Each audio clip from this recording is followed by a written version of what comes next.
आइए दोस्तों, आज हम अपना शुरू करते हैं एनपीए चैप्टर। सबसे पहले देखिए दोस्तों, इस चैप्टर के अंदर काफ़ी इंपॉर्टेंस है क्योंकि हमारे एग्जामिनर 2 या 3 क्वेश्चन इस चैप्टर से हमें देता ही देता है। तो हमें ये चैप्टर छोड़ना नहीं था। हमें इस चैप्टर के अंदर जितने भी क्वेश्चन आते थे उन सभी कॉन्सेप्ट को अच्छी तरह करना था।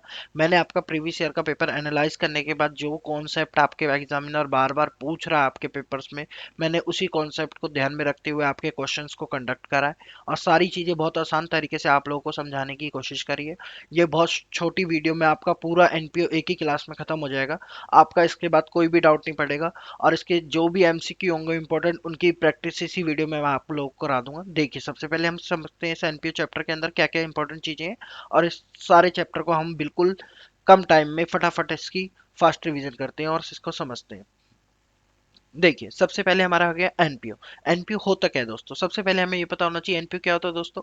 Not for profit organisation. इसका मतलब दोस्तों ये है, जो एनपीओ होता है हमारा, इसका ये मोटिव नहीं होता कि प्रॉफिट को हमें अर्न करना है। इनका मोटिव होता है ओनली रन करना, चैरिटी करना, ये सारे काम करना। और एक बिजनेस होता है, ये भी ऑर्गेनाइजेशन होता है, लेकिन इसका ये मोटिव नहीं है कि बिजनेस को पैसे कमाने पड़ते हैं, प्रॉफिट कमाना पड़ता है उसको रन करने के लिए। बट एनपीओ को क्या होता है, चैरिटी के बेसिस पे चलता है। लोग जो चंदा देते हैं दोस्तों, इकट्ठा होता है, उसी के बेसिस पे ये एनपीओ रन करते हैं। तो सबसे पहले एनपीओ की डेफिनेशन देख लेते हैं। मीनिंग क्या है एनपीओ का? Not for profit organisation, NPO refer to all those organization that serve the society with the all of its mean without generating a profit, such as an organization of function to promote charitable interest in the various fields such as the education, health, culture, arts, sports and charity etc। तो ये सभी चीजें होती हैं। इन सब चीजों में आपको ये डेफिनेशन आपके काम की नहीं है, बट मैंने आपको बता दी है क्योंकि आपका कोई थ्योरेटिकल पेपर नहीं आने वाला है। तो सबसे पहले आपको जो चीज है आपका काम का, सबसे पहले हमारा इसके अंदर अकाउंट आ जाता है हमारा receipt and payment account. Receipt and payment account पे क्या क्या टर्म्स होती हैं, क्या क्या चीज़ें हैं, कौन सी चीज़ को कहाँ ट्रांसफर करना है, इन सब चीज़ों को हम देख लेंगे डीपली। फिर इसके बाद हमारा इनकम एंड एक्सपेंडिचर अकाउंट आ जाएगा, उसको भी देख लेंगे। इसके बाद जो सारे अकाउंट आएंगे मैं वन बाय वन आपको समझाता चाहूंगा। तो सबसे पहले हमारा रिसिप्ट एंड पेमेंट अकाउंट है। सबसे पहले आपको ये पता होना चाहिए रिसिप्ट एंड पेमेंट अकाउंट है तो इसके अंदर होता क्या है दोस्तों। सबसे पहले देखिए, आपका रिसिप्ट एंड पेमेंट अकाउंट है जो इसके अंदर आपके बिजनेस की जो भी चीजें होती है ना, जैसे एक एनपीओ है, एनपीओ एक ऑर्गेनाइजेशन है, उसकी जो रिसिप्ट्स हैं एंड पेमेंट्स हैं, क्या क्या उसने रिसीव्ड मतलब उसने क्या क्या उसने प्राप्त करा, और क्या क्या उसने पेमेंट्स पेमेंट्स मतलब उसने क्या क्या खर्चे करे। तो इन सभी चीजों की, कुछ बच्चे हमारे हिंदी मीडियम के भी हैं, उनकी डिमांड है कि सर आप पूरी पूरी वीडियो इंग्लिश में बनाते हैं, कुछ हिंदी वर्ड बोलिए। तो इसलिए मैं आपको अब हिंदी में भी थोड़े थोड़े वर्डों का यूज करेंगे ताकि बच्चों को, काफी बच्चे जो हिंदी मीडियम के भी हैं, उनको दिक्कत ना हो। तो इसीलिए हम अपनी सारी वीडियो में अब थोड़ी थोड़ी हिंदी का भी यूज़ करेंगे ताकि जो हिंदी मीडियम के बच्चे हैं उनको जो प्रॉब्लम आ रही है समझने में, वो सारी प्रॉब्लम ना आए। तो देखते हैं सबसे पहले इसके अंदर क्या होता है। जो सबसे पहले हमारा हो गया ओपनिंग बैलेंस। तो हमारा इसके अंदर सबसे पहले जो होता है दोस्तों, ओपनिंग बैलेंस होता है। तो मैं यहाँ से एक पेन पहले ले लेता हूँ, फिर आपको अच्छी तरह की समझाता हूँ। देखिए दोस्तों, सबसे पहला हमारा हो गया ओपनिंग बैलेंस। जो हमारा ओपनिंग बैलेंस होता है, cash in hand, cash at bank, cash in hand and cash at bank, ये सारा हमारा बैलेंस शीट का पार्ट है। तो हमारा यहाँ पर इसका कोई काम नहीं होता, ये सारा इनकम एंड एक्सपेंडिचर में अकाउंट में ट्रांसफर नहीं होता है। तो ये सारी चीजें आपकी कहाँ जाती है, बैलेंस शीट में जाती है। जो सब्सक्रिप्शन होता है आपका, जो प्रीवियस ईयर है वो प्रीवियस ईयर मतलब ओपनिंग बैलेंस शीट में जाएगा। जो करंट ईयर का जो भी आउटस्टैंडिंग जाएगा वो हमारी क्लोजिंग बैलेंस शीट में जाएगा। और आपको पता होगा एनपीओ के अंदर हमारी दो बैलेंस शीट बनती है, एक ओपनिंग बैलेंस शीट और एक क्लोजिंग बैलेंस शीट। तो दोस्तों, आप लोगों के सिलेबस के अंदर ये सारा फुल फ्लैश क्वेश्चन किसी भी काम का नहीं है क्योंकि आपके एग्जामिनर ने फुल फ्लैश क्वेश्चन के बेसिस पे एक भी क्वेश्चन प्रीवियस ईयर के में नहीं पूछ रखे। तो जो चीजें आपके काम की है, एक है subscription account, material consume account, और जो आपका सैलरी आउटस्टैंडिंग और जो फंड होते हैं उनसे बेसिस पे जो क्वेश्चन पूछ रखे हैं, वो सारे समझाने के लिए आपको ये छोटी छोटी बातें आपको पता होनी चाहिए। इसलिए मैं आपको एक ब्रीफ इंट्रोडक्शन दे रहा हूँ इस चैप्टर का। तो आप इन सब चीज़ों को अगर क्लियर कर लोगे तो आपको आगे की चीज़ें बहुत आसानी से समझ आ जाएंगी। देखिए, मैंने कुछ प्रीवियस ईयर के क्वेश्चन भी ले रखे हैं, कुछ आपके लिए जो भी सारी चीज़ें, जितनी भी इंपॉर्टेंट चीज़ें हैं, मैंने वो सारी चीज़ें आपको इस पीडीएफ में ले रखी हैं। तो आपको इजीली ये सारी चीज़ें समझ आ जाएंगी। ये सारे क्वेश्चन है जो आपके प्रीवियस ईयर में आ रखे हैं, वो सारे क्वेश्चन भी मैंने ले रखे हैं। तो ये सारे क्वेश्चन आपको इजीली समझ आ जाएंगे। और कुछ क्वेश्चन मैंने अपनी साइड से भी लिए, जो सारे क्वेश्चन आप कर लोगे तो इसके बाद आपको कोई भी क्वेश्चन एनपीओ का टफ नहीं लगने वाला। ये सारे क्वेश्चन मैं आपकी प्रैक्टिस कराने वाला हूँ, और एक आपको फुल फ्लैश क्वेश्चन भी बता दूंगा जिससे आपका पूरा कॉन्सेप्ट क्लियर हो जाए।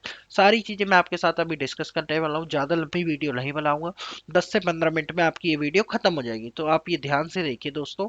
सबसे पहले जो हम अपना शुरू करने वाले हैं, रिसिप्ट एंड पेमेंट अकाउंट आपको देखना है, इसके अंदर कौन सी चीज कहाँ पर जाती है, बस आपको ये पता होना चाहिए ट्रीटमेंट और ये कहाँ पर आती है, ये सब चीजें बस आपको, देन आपका कॉन्सेप्ट क्लियर हो जाएगा। सब्सक्रिप्शन आप लोगों को मैंने बता दिया कहाँ कहाँ जाता है। इसके बाद जनरल डोनेशन हो गई, और आपकी एंट्रेंस फी, एडमिशन फी, जब भी कोई एनपीओ में या कोई हमारे ऑर्गेनाइजेशन के साथ जुड़ता है, संस्था के साथ जुड़ता है, तो हम उससे एडमिशन फीस लेते हैं, चार्ज करता है एनपीओ। तो वो सारा एडमिशन फीस होता है दोस्तों, एंट्रेंस फीस। जनरल ग्रांट्स हो गए हमारे। इसके बाद हमारा सेल्स ऑफ ऑल न्यूज़पेपर्स हो गए, जैसे अब कोई भी एनपीओ है उसके न्यूज़पेपर होंगे या पुराना कुछ भी रद्दी का सामान होगा, अगर उसको सेल करेगा तो ऑफकोर्स उसमें कुछ ना कुछ मनी आएगी। तो वो सारी एनपीओ की क्या होगा, रिसिप्ट, इसलिए वो अपने रिसिप्ट अकाउंट में दिखाते हैं वो सारी चीजें। अब हमारा आ गया इसके अंदर इंटरेस्ट ऑन इन्वेस्टमेंट। जो एनपीओ होते हैं उनकी इन्वेस्टमेंट्स भी होती हैं, तो उन पे भी दोस्तों टाइम टू टाइम उन्हें इंटरेस्ट मिलता रहता है। डिविडेंड्स हो गए, रेंट रिसीव हो गया, इंटरेस्ट हो गया, मिसलेनियस रिसिप्ट हो गए, लाइफ मेंबरशिप फीस। जो मतलब एनपीओ में हम जुड़ते हैं तो हमने पूरे लाइफ टाइम के लिए अपनी मेंबरशिप ले रखी है कि हम भी यूज करेंगे, हमारे फैमिली भी यूज करेगी, तो ये होती है लाइफ मेंबरशिप फीस। इसके बाद आगे दोस्तों हमारा सब्सक्रिप्शन हो गया, कोई स्पेशल चीज के लिए बनाते हैं, वो सारी चीजें हमारी बैलेंस शीट का पार्ट है। डोनेशन हो गया, डोनेशन भी हमें इसमें, लेगेसी हो गई, एंडोर्समेंट फंड हो गया, ये भी हमारा लाइबिलिटीज में और इसमें हमारे इनकम एंड एक्सपेंडिचर में भी आ जाता है कई बार। अगर स्पेशल होगा तो हमारी लाइबिलिटीज में जाता है। सेल्स ऑफ फिक्स एसेट हो गया, रिसिप्ट हो गई, ये सारी चीजें जो भी प्राइस वाइज, ये सब चीजें हमारी रिसिप्ट में आ गई। बैलेंस आपको मैंने बता दिया है, ये सारी चीजें आपकी किसका पार्ट है, ये हमारा अगर कोई ओडी का बैलेंस है तो ये हमारी बैलेंस शीट में हमारी डेबिट और क्रेडिट साइड में ये दोनों बैलेंस से ट्रांसफर हो जाते हैं। अगर हमारा डेबिट बैलेंस है तो वो हमारा डेबिट में, क्रेडिट है तो क्रेडिट में। ठीक है दोस्तों, सबसे पहले देखते हैं सैलरी। सैलरी अब जो एनपीओ होता है उसको सैलरी भी देनी होती है, तो ये हमारे खर्चे हैं एनपीओ के। ये सारे खर्चे होते हैं, postage, newspaper, repairing, audit, insurance और म्यूजियम। इसके बाद municipal, price distribution, office expenses, expenses on so, miscellaneous payments, ये सारे सपोर्ट इक्विपमेंट्स, ये सारी बुक्स, इन्वेस्टमेंट, लोन, बिल्डिंग, ये सारे बैलेंसेस आपके एज इट इज ट्रांसफर हो जाते हैं आपकी बैलेंस शीट में। और ये सारी चीजें जितने भी एक्सपेंसेस हैं आपके इनकम एंड एक्सपेंडिचर अकाउंट में एज इट इज ट्रांसफर हो जाएंगे। और ये कुछ चीजें होती हैं जो बैलेंस शीट में जाती हैं डायरेक्टली हमारी, तो ये सारी बैलेंस शीट का पार्ट है हमारी। तो ये सारी चीजें आपने एक देख लिया शॉर्ट में, ये ज्यादा आपको याद रखने की जरूरत नहीं है, एक नजर इस पे मार लेना कि कौन सी चीज कहाँ पर जाती है। बाकी ये एग्जामिनर ने इससे रिलेटेड ज्यादा क्वेश्चन नहीं पूछ रखे, लेकिन पूछने के चांसेस है दोस्तों। और वो आपसे ऐसे ही छोटे मोटे क्वेश्चन पूछेगा, फुल फ्लैश क्वेश्चन नहीं पूछ रहा आपका एग्जामिनर। इसके बाद इनकम एंड एक्सपेंडिचर देख लेते हैं। तो इनकम एंड एक्सपेंडिचर अकाउंट होता है, जितने भी एक्सपेंसेस होते हैं वो हमारे एक्सपेंडिचर साइड आते हैं। अब जो इधर के एक्सपेंस थे वो सारे एक्सपेंडिचर साइड, जो इधर की रिसिप्ट थी वो सारी हमारी क्या थी, इनकम, तो वो सारी इनकम साइड ट्रांसफर हो जाती है दोस्तों। तो सबसे पहले जितने भी एक्सपेंस होते हैं हमारे, अगर वो आउटस्टैंडिंग है करंट ईयर के, तो वो सारे आउटस्टैंडिंग एक्सपेंसेस में ऐड हो जाते हैं करंट ईयर के। और आउटस्टैंडिंग होगा अगर बिगनिंग का है या प्रीवियस ईयर का है, तो वो सारे ऑलवेज क्या हो जाते हैं, लेस हो जाते हैं। रेंट हो गया, इंश्योरेंस प्रीमियम, अगर कोई भी प्रीपेड एक्सपेंस है तो वो क्या होता है, उस एक्सपेंस में से उसको लेस कर देते हैं, क्योंकि हमने प्रीपेड पेमेंट कर दी, वो इस साल का खर्चा नहीं है, नेक्स्ट ईयर का है। तो इस साल वो प्रीपेड होगा, माइनस होगा, नेक्स्ट ईयर उसको हम ऐड करेंगे। ठीक है दोस्तों, सबसे पहले। और ये प्रिंटिंग एंड स्टेशनरी, ऑनरोरियम आ गया, ये मतलब होता है दोस्तों एक तरीका ऐसा खर्चा होता है जो, जैसे हम लेक्चरर किसी को बुलाते हैं, किसी को मतलब एक लेक्चर देने के लिए जो हम फीस देनी पड़ती है ना दोस्तों, वो सारी पेमेंट होती है इसमें। नेक्स्ट हो गया telephone expensive, repair, depreciation, sport material use. और ये आपका सरप्लस, लास्ट में जो आपकी बैलेंसिंग फिगर बचेगी, सरप्लस की, आपका सरप्लस बचा या डिफिसिट बचा।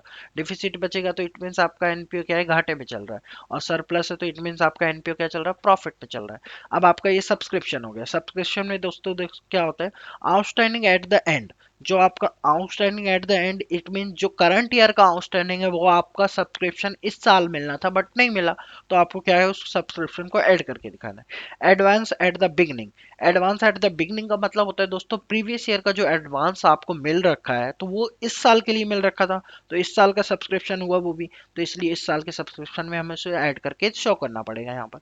अब आपका लेस क्या होता है, जो आपका सब्सक्रिप्शन आपको मिला होता है ड्यूरिंग द ईयर, उसके अंदर ये सारी चीजें पहले से इंक्लूड होती है, तो तो आपको इन सब चीज़ों को हटाना होता है कल आपको एडजस्टमेंट करके। अब outstanding at the beginning, outstanding at the beginning का मतलब होता है दोस्तों आपका जो सब्सक्रिप्शन है वो आउटस्टैंडिंग एट द बिगनिंग है। आउटस्टैंडिंग एट द बिगनिंग है, इट मीन्स आपका जो सब्सक्रिप्शन है वो प्रीवियस ईयर का है। तो प्रीवियस ईयर का सब्सक्रिप्शन है, इस साल हमें रिसीव हुआ, तो हमारी ये इस साल की इनकम तो नहीं हुआ ना, तो हमें इसको लेस करना पड़ता है, इसलिए हमेशा ये लेस होता है। एडवांस एट द एंड, अब इस साल ही हमें करंट ईयर में ही एडवांस मिला है, तो एडवांस मिलेगा तो वो नेक्स्ट ईयर के लिए ही मिलेगा दोस्तों। जो भी हमें नेक्स्ट ईयर, उससे भी नेक्स्ट ईयर के लिए जितने भी एडवांसेस मिलते हैं वो इस साल के हमारे सब्सक्रिप्शन अकाउंट से उन सभी चीज़ों को हमें लेस करना पड़ता है, इसीलिए advance of the next year and advance at the end, ये सारी चीज़ें हमारी क्या होती हैं, लेस। ठीक है दोस्तों, आपको ये समझ आ गया होगा, और ये ज़्यादा अच्छे से आपको जब भी समझ आएगा जब मैं इसका एक आपको क्वेश्चन कराऊंगा। अभी मैं नीचे आपको इनके क्वेश्चन भी कराने वाला हूँ। तो देखिए, एंट्रेंस फी हो गई, डोनेशन हो गया, sales hall rent, sundry expenses, deficit, ये तो आपको पता चल गया। इसके बाद नेक्स्ट देख लेते हैं दोस्तों। अब ये आ गया हमारा सब्सक्रिप्शन अकाउंट, जो सबसे इंपॉर्टेंट है आपके पेपर के अंदर, यही आने वाला है। जो सबसे इंपॉर्टेंट अकाउंट है आपका यही है, सब्सक्रिप्शन अकाउंट। लेकिन सारी चीजें हमें लाइन से चलना था, क्योंकि हमें तो सारी चीजों को बिल्कुल अच्छे से समझना है कि कौन सा कॉन्सेप्ट के साथ, क्योंकि अगर हमें यही नहीं पता हो ये सब्सक्रिप्शन अकाउंट का ट्रीटमेंट क्या है, कहाँ जाता है, इनकम टैक्स एक्सपेंडिचर में जाता है, तो हम कहीं ना कहीं इन सब चीजों को भूल जाएंगे। ये रट्टा नहीं मारना हमने चीजों को, हमें चीजों को बिल्कुल लाइन टू लाइन समझ के चलना है, ताकि हमें इजीली पेपर में ये सारी चीजें आसानी से याद रहें। तो सबसे पहले हमारा सब्सक्रिप्शन अकाउंट होता है ड्यूरिंग द ईयर, जो भी सब्सक्रिप्शन हमें रिसीव होता है हमारे रिसिप्ट एंड पेमेंट अकाउंट में ड्यूरिंग द ईयर, जो भी हमें सब्सक्रिप्शन रिसीव होगा उसे आपको यहाँ शो करना होता है। इसके बाद जो आपका आउटस्टैंडिंग होता है एट द एंड, मैंने आपको बताया है इस साल का आउटस्टैंडिंग है सब्सक्रिप्शन, तो उसको आपको ऐड करना है। अब आपको मैंने ये भी बताया था बिगनिंग का जो भी एडवांस होगा उसे भी ऐड करते हैं। और जो आपका आउटस्टैंडिंग है बट वो प्रीवियस ईयर का है, इस ईयर का नहीं है, एट द बिगनिंग है, बिगनिंग है तो इसमें प्रीवियस ईयर का है आपका, तो उसको हमें लेस करना है, क्योंकि पिछले साल की इनकम है, इस साल की हमारी इनकम नहीं है, तो इस साल के अकाउंटिंग ट्रीटमेंट में हम उसको नहीं दिखा सकते। Receive in advance at the end, अगर आपको इनमें से कोई भी दिक्कत आती है एडवांस ये सब्सक्रिप्शन अकाउंट समझने में, तो आप ये सारी चीज़ें मेरे को टेलीग्राम पे पर्सनली मेरे को मैसेज करके आप ये सारी चीज़ें मैं आपको क्लियर करा दूंगा, कोई दिक्कत नहीं है। कोई सा भी क्वेश्चन हो एनपीओ का, कितना भी टफ से टफ क्वेश्चन हो आप उसके अंदर पूछिए, कोई दिक्कत नहीं है। इस एनपीओ चैप्टर में बहुत आसान चैप्टर है बच्चों, सारी चीजें आप लोगों को समझ आ जाएंगी। इससे ज्यादा आसान चैप्टर कोई नहीं है, इसके बहुत कम क्वेश्चन आते हैं, 2 या 3 क्वेश्चन आपके आ जाते हैं पेपर के अंदर, कभी कभी 4 क्वेश्चन भी आ जाते हैं, तो इसलिए आप इसको वेटेज दीजिए, इसको अच्छी तरह कीजिए, ताकि आपके 2-3 मार्क्स से भी दोस्तों सिलेक्शन कई बार हमारा रह जाता है। तो हमें चीज़ों को हल्के में नहीं लेना, सारी चीज़ों को बहुत अच्छे से करके जाना है। ये बहुत इजी कॉन्सेप्ट है, तो इसको छोड़ के मत जाना दोस्तों, इसको जरूर जरूर सारे बच्चे अपना कर लेना पक्का। और ज़्यादा टफ क्वेश्चन भी नहीं आते, तो आसान चीज़ है, तो इसको बिल्कुल भी छोड़ने का कोई मतलब है ही नहीं। सबसे पहले आपका ये देखिए, ये आपका सब्सक्रिप्शन अकाउंट बन जाता है, ये आपका स्टेटमेंट के थ्रू आप सब्सक्रिप्शन को फाइंड आउट कर सकते हैं, और ये आपका अकाउंट के थ्रू। अकाउंट में भी सेम होता है, जो सब्सक्रिप्शन ड्यूरिंग द ईयर होता है उसे आपको जो भी आपको मिला होता है उसको यहाँ पे शो करना होता है। फिर देन आपका मैंने बताया था जो भी एडवांस होगा, जो एडवांस आता है और आपका आउटस्टैंडिंग एट द एंड है, उन दोनों को यहाँ पर दिखा देते हैं। ये आउटस्टैंडिंग एट द एंड हो गया, ये आपका एडवांस हो गया एट द बिगिनिंग, और इसके बाद यहाँ पर लेस हो जाती है वो सारी चीज़ें जो आउटस्टैंडिंग एट द बिगिनिंग है और आपका यहाँ पर एडवांस ऑफ द एंड है, ये दोनों चीजें आपकी यहाँ लेस हो जाएंगी, जो भी बैलेंस बचेगा आपको वो सारा आपका इनकम एंड एक्सपेंडिचर अकाउंट में शो हो जाएगा। ठीक है दोस्तों, ये आपको इनकम साइड में शो करना होता है कि यहाँ पे जाता है आपका इनकम साइड में जाता है, इनकम एंड एक्सपेंडिचर अकाउंट में आपका इनकम साइड शो कर देते हैं इसको।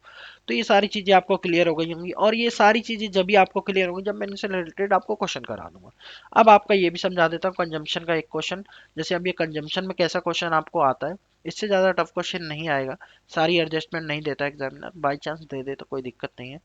देखो सबसे पहले जो भी आपका मटेरियल है वो आपको कॉस्ट देगा ड्यूरिंग द ईयर, उसका कंजप्शन कितना है, तो उसको आपको यहाँ शो करना है।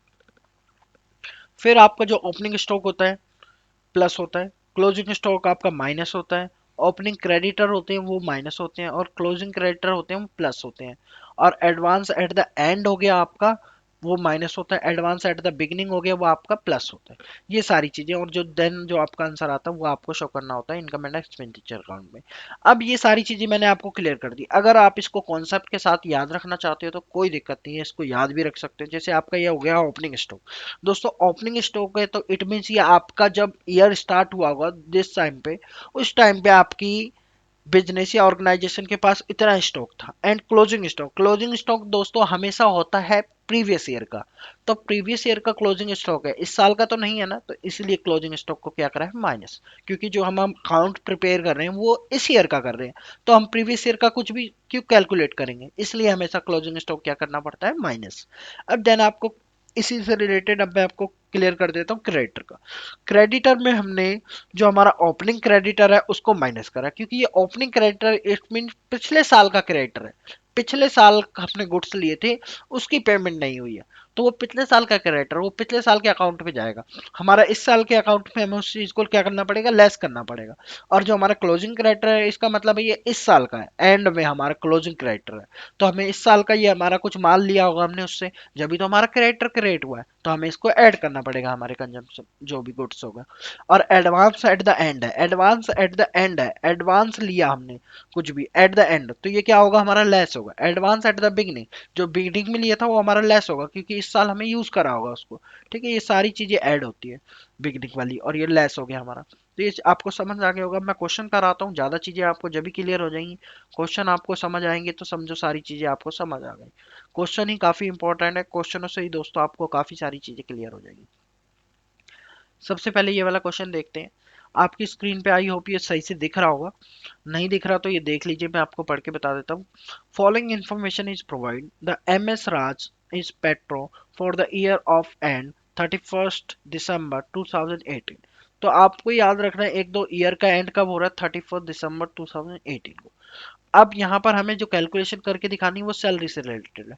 ड्यूरिंग द ईयर हम सैलरी देख लेते हैं, नहीं दे सकते। अब ड्यूरिंग द ईयर की सैलरी हमें एक्चुअल पेड यहाँ पर ही दे रखा है। एक्चुअल पेड हमें ड्यूरिंग द ईयर सैलरी कितना दे रखा है दोस्तों, सबसे पहले हमें एक्चुअल पेड दे रखा है 1,02,000, 1,02,000 ये दे रखा ड्यूरिंग द ईयर।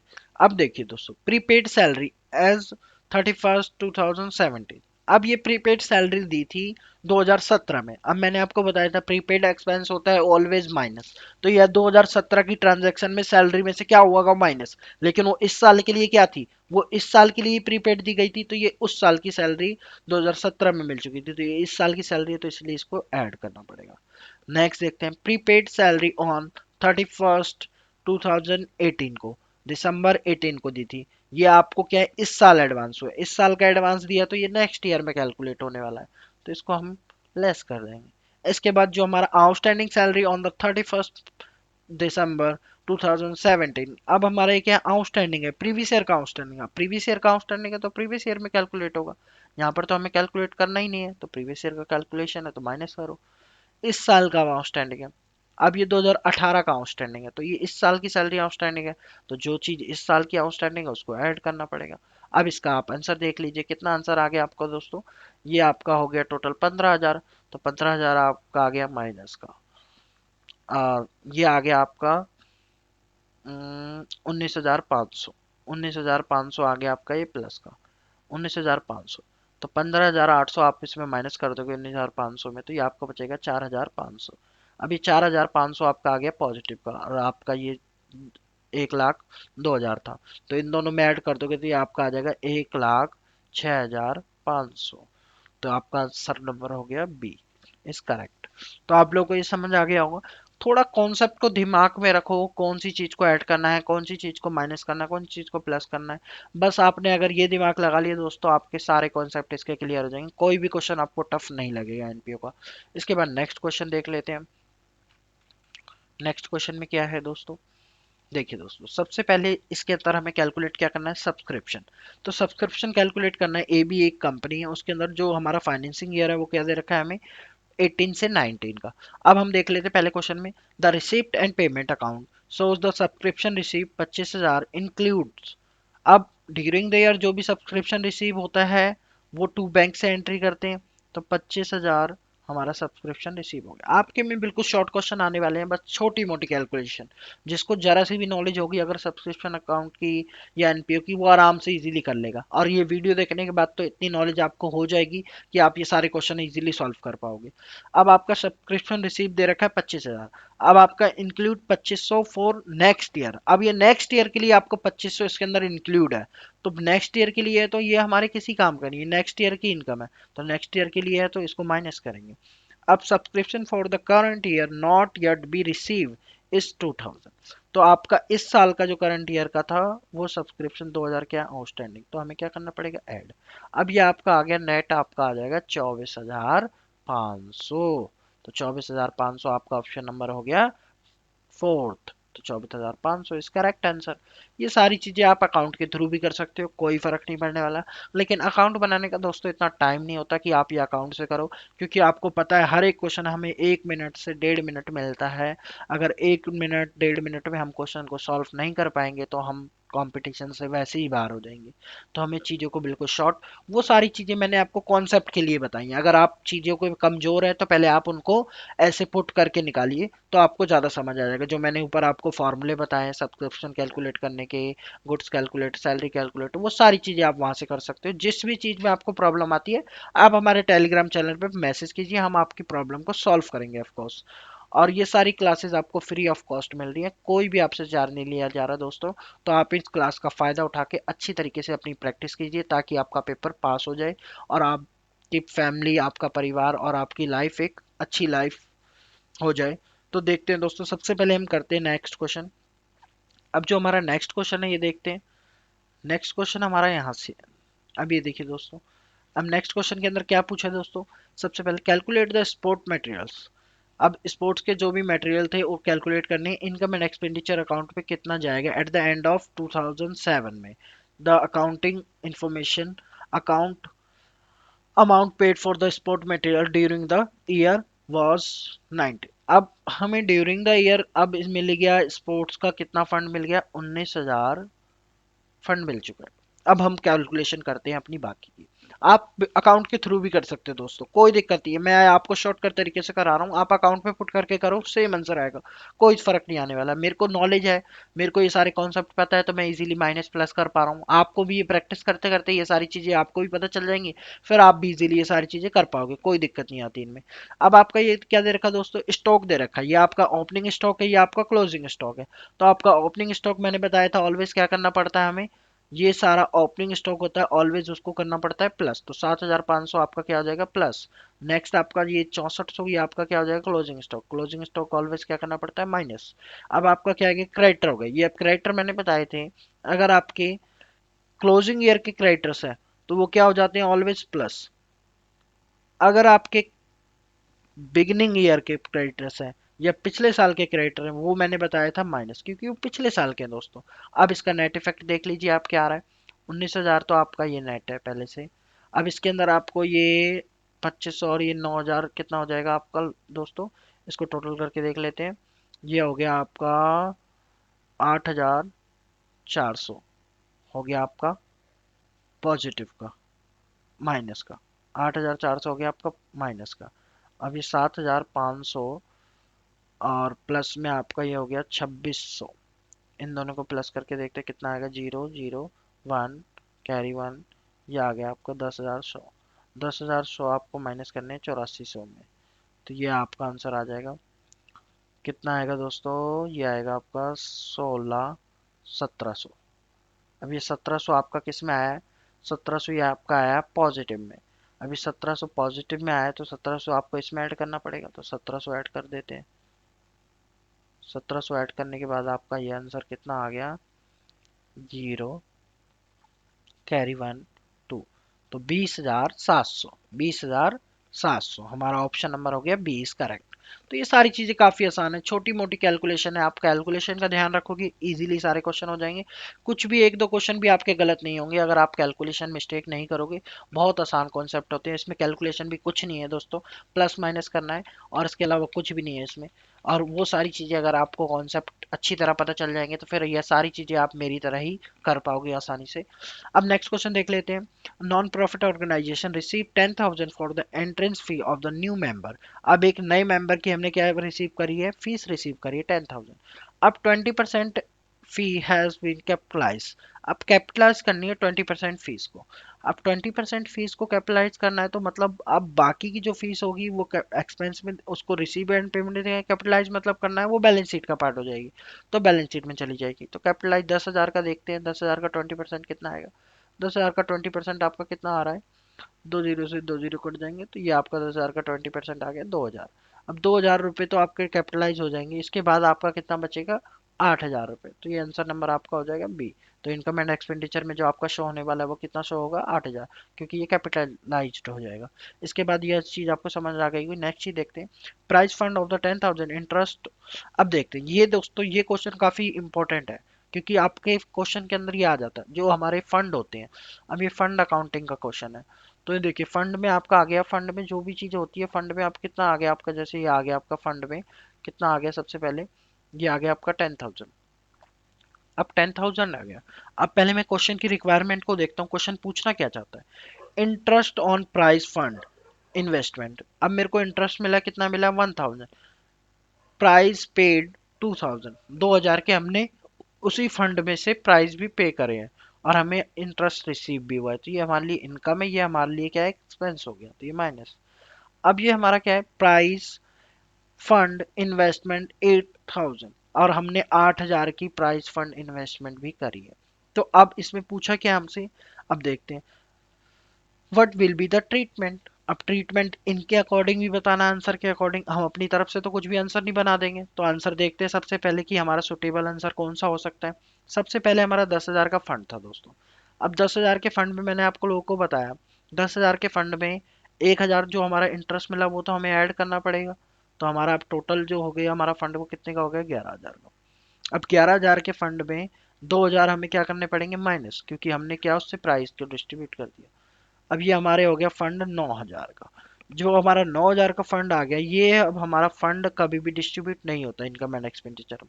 ये हमारा बैलेंस शीट का पार्ट है, और बैलेंस शीट में ये हमारा लाइबिलिटीज में जाएंगे। जितने भी फंड होंगे हमारे स्पेशल फंड होते हैं जो किसी चीज के लिए बने हैं, या किसी टूर्नामेंट या एंडोर्समेंट फंड, जो भी हमारी अगर स्पेशल क्वेश्चन बोल देगा तो वो सारे फंड हमारे चले जाते हैं हमारी बैलेंस शीट की लाइबिलिटी साइड में। तो ये लाइबिलिटी साइड में आ जाएगा 9,000। तो किस ऑप्शन में है, डी ऑप्शन में। डायरेक्ट दूसरा क्वेश्चन देखते हैं।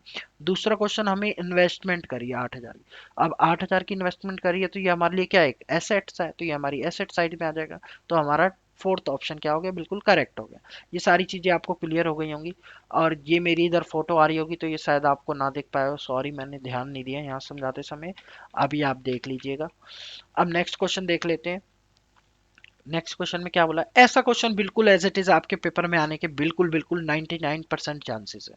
तो ये क्वेश्चन आप बिल्कुल मत छोड़िए। सबसे पहले देखते हैं, subscription receive in cash during the year amount 40,000, 40,000 रुपए का सब्सक्रिप्शन ड्यूरिंग द ईयर क्या करा है, रिसीव। सबसे पहले सब्सक्रिप्शन रिसीव है तो लिख देते हैं, subscription outstanding at the end of previous year. अब प्रीवियस ईयर का आउटस्टैंडिंग है, मैंने आप लोगों को बताया था प्रीवियस ईयर का आउटस्टैंडिंग है तो हमें किसी काम का नहीं है, प्रीवियस ईयर का आउटस्टैंडिंग है, वो प्रीवियस ईयर के लिए माइनस कर देंगे। And the outstanding at the end of the current year was 2,000। अब ये इस साल का आउटस्टैंडिंग है, करंट ईयर का तो मैंने, करंट ईयर का जो भी होगा तो इस साल की इनकम थी, ये हमने कर दिया आउटस्टैंडिंग है। Subscription received in advance for next year was 800। अब 800 सब्सक्रिप्शन हमें मिला है नेक्स्ट ईयर के लिए, इस साल का नहीं है, नेक्स्ट ईयर के लिए। अब नेक्स्ट ईयर का है वो सब्सक्रिप्शन है, इस साल का नहीं है, तो हमें इस साल की इनकम में थोड़ी ना दिखाएंगे, तो इसलिए लेस कर देंगे। अब देखते हैं क्या पड़ेगा नेट इफेक्ट। नेट इफेक्ट आपका आ गया माइनस का 2,300 और प्लस का आ गया आपका 2,000। तो माइनस 2,300 में 2,000 माइनस करे तो माइनस का 300 बचा।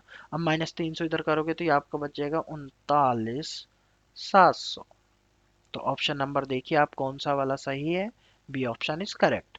ये सारी चीजें बहुत आसान है दोस्तों, अगर आप इन चीजों को बिल्कुल समझ जाओगे तो सारे क्वेश्चन आप इजीली कर लोगे। अगर आप इन चीजों को नहीं समझोगे तो ये आपको बहुत दिक्कत करेंगे। इसलिए आपको मन लगा के इन सारे क्वेश्चनों को करना है, और इसके बाद और भी ज्यादा प्रैक्टिस करनी है तो आप हमारे टेलीग्राम चैनल को ज्वाइन कर लीजिए। वहां पर हम आपको टाइम टू टाइम ये सारी पीडीएफ प्रोवाइड करा देते हैं, ताकि आप इजीली इन सब चीजों को समझ पाओ और कर पाओ।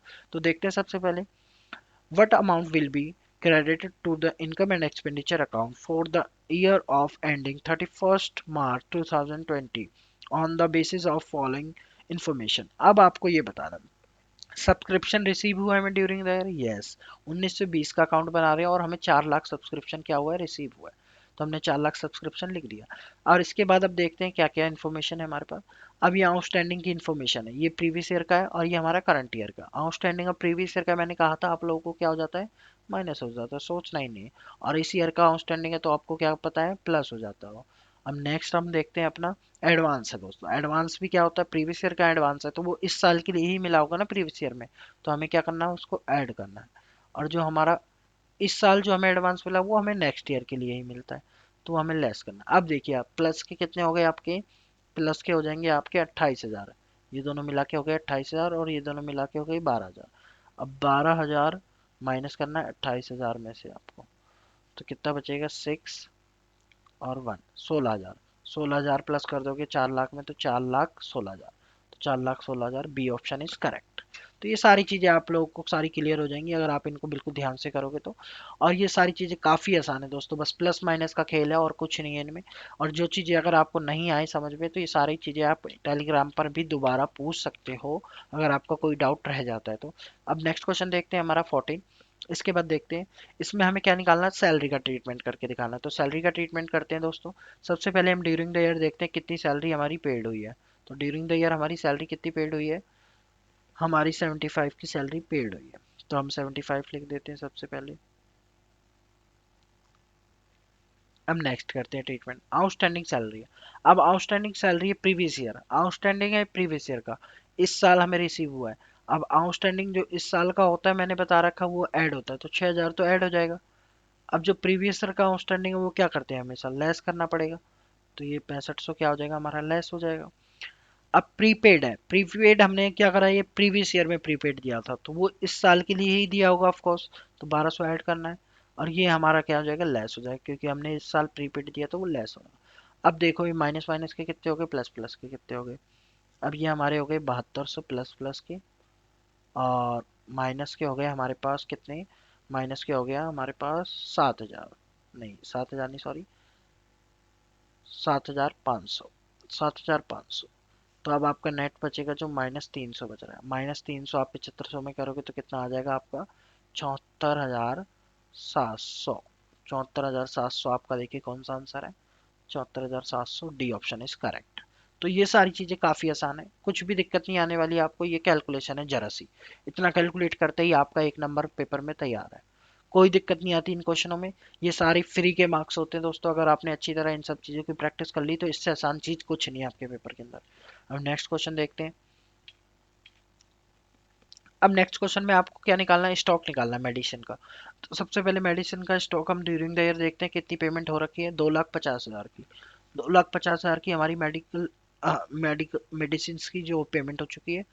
अब हमें क्या बोल रखा है, अनपेड। अनपेड मतलब क्रेडिटर, जो हमारे क्रेडिटर है प्रीवियस ईयर के क्रेडिटर है। अब प्रीवियस ईयर के क्रेडिटर है तो मतलब वो पिछले साल का माल है। अब वो पिछले साल का है तो हमें क्या करना है, लेस करना है। कोई दिक्कत नहीं, लेस कर दिया 10,000। अब इस साल के जो क्रेडिटर है वो इस साल का माल होगा, ऐड कर दिया। अब स्टॉक है, ओपनिंग स्टॉक ऑलवेज क्या होता है, ओपनिंग स्टॉक ऑलवेज क्या करना पड़ेगा हमें, इसमें ओपनिंग स्टॉक को हमेशा क्या करते हैं, प्लस करते हैं। तो 8,000 आपको क्या करना है, प्लस। क्लोजिंग स्टॉक हमेशा माइनस। अब देखो सबसे पहले ये आपका आ गया दोनों का 20,000, और ये आपका आ गया 23,000। तो 23,000 में 3,000 आपका माइनस का आ गया, तो 3,000 इसमें माइनस करोगे तो 2,47,000 ये आपका आ गया, 2,47,000। 2,47,000 आपका बी ऑप्शन इज करेक्ट। तो ये सारी चीजें काफी आसान है, कुछ भी दिक्कत नहीं आ रही, आप देख रहे हो। अब नेक्स्ट लास्ट क्वेश्चन हम देखते हैं और हमारी इसके बाद वीडियो खत्म हो जाएगी। ये सारा आपको एक मैं फुल फ्लैश क्वेश्चन लिया था आप लोगों को समझाने के लिए। देखिए सबसे पहले हमारा जो सैलरी है, ये हमारी सैलरी क्या है, ड्यूरिंग द ईयर पेड है। अब हमारी जो एडजस्टमेंट होंगी वो देखते हैं, हम नीचे दे रखे होंगे। ये सारी चीज़ें हम देख लेंगे तो काफ़ी आसानी से हो जाता है। सबसे पहले हम एडजस्टमेंट देखते हैं। तो हमारी एडजस्टमेंट में क्या है, सैलरी आउटस्टैंडिंग है 1,000 की, और हमें यहाँ पे सैलरी दे रखी है कितनी, सैलरी दे रखी है हमें यहाँ पर कितनी दे रखी है, मैं देख लेता हूँ एक बार।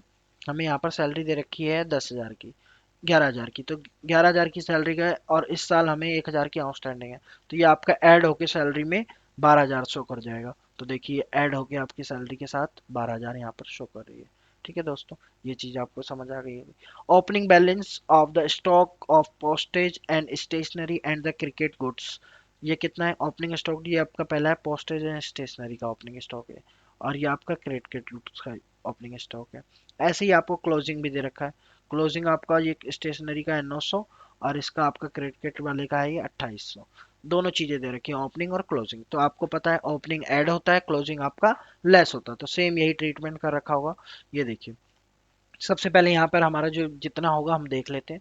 ये हमारा कितने का है, 1050 का। तो 1050 ये आपका पेमेंट है, तो ये हमारा एक्सपेंडिचर अकाउंट पे जाएगा। और यहाँ पर इसको शो कर रखा होगा, देखते हैं। ये देखो दोस्तों, शो कर रखा है, और इसके बाद ओपनिंग को ऐड कर रखा है, क्लोजिंग को लेस कर रखा है, और आपका नेट इफेक्ट जो आया था आपका, वो यहाँ पर शो कर दिया। समझ आ गया होगा दोस्तों। इसके बाद आपका गुड्स, क्रिकेट गुड्स में थोड़ी सी मिस प्रिंटिंग है, मैं आप लोगों को बता देता हूँ। यहाँ पर एक्चुअली में क्रिकेट गुड्स की वैल्यू है, वो कितनी है, 2000 है। और यहाँ पर थोड़ा मिस प्रिंट हो गया है, इसलिए क्वेश्चन का आंसर गलत आएगा। आप इसको 2000 मान के कर लेना यहाँ पर। अब इसके बाद ये सारी चीज़ें हो जाएंगी आपकी। तो यहाँ पर देखिए, ये आ गया आपका। तो यहाँ पर 2000 से आप इसको कर लेना क्रिकेट गुड्स को, और इसके बाद यहाँ पर शो कर देना। तो यहाँ पर आप शो करोगे तो 2000 ओपनिंग को ऐड और क्लोजिंग को लेस, और ये आपका शो हो जाएगा। ये सारा इसी तरीके से कर रखा है। जो सारी चीज़ें यहाँ के जितने भी एक्सपेंसेस होंगे वो हमारे एक्सपेंडिचर अकाउंट में आ जाएंगे, और जितनी भी यहाँ की इनकम होगी वो सारी हमारी इनकम अकाउंट में आ जाएगी। कोई दिक्कत नहीं आने वाली। ये क्वेश्चन ज़्यादा इंपॉर्टेंट नहीं है, इसलिए मैं नहीं करा रहा इस क्वेश्चन को। और आप देखना चाहते हो तो आप अपना कॉन्सेप्ट क्लियर करने के लिए आप इस क्वेश्चन को देख सकते हो। बाकी बाकी ज़्यादा इंपॉर्टेंट क्वेश्चन नहीं है। कुछ भी दिक्कत है तो आप मेरे से टेलीग्राम चैनल पे पूछ सकते हो। वीडियो काफ़ी लंबी हो रही थी, इसलिए मैं इस वीडियो को यहीं पे ख़त्म कर रहा हूँ।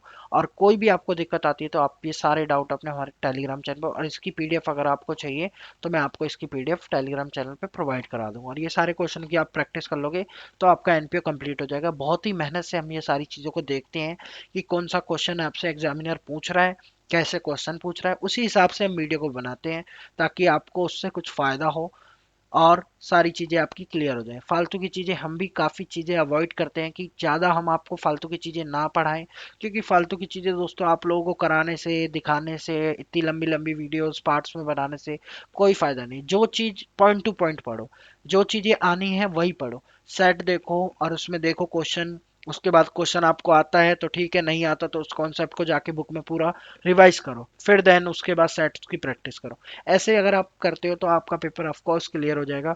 कोई दिक्कत नहीं आने वाली। ये पेपर काफ़ी इजी है, आप इसको क्लियर कर लीजिए। आपके पास ये गोल्डन चांस है, और इसमें आपका कंपटीशन भी बहुत ही कम रहने वाला है। तो ज़्यादा दिक्कत नहीं आएगी। अगर इसको आपने क्लियर कर दिया तो आपकी लाइफ बिल्कुल सेट हो जाएगी दोस्तों। आपको मेहनत करने की ज़रूरत है, और आप मेहनत करते रहिए।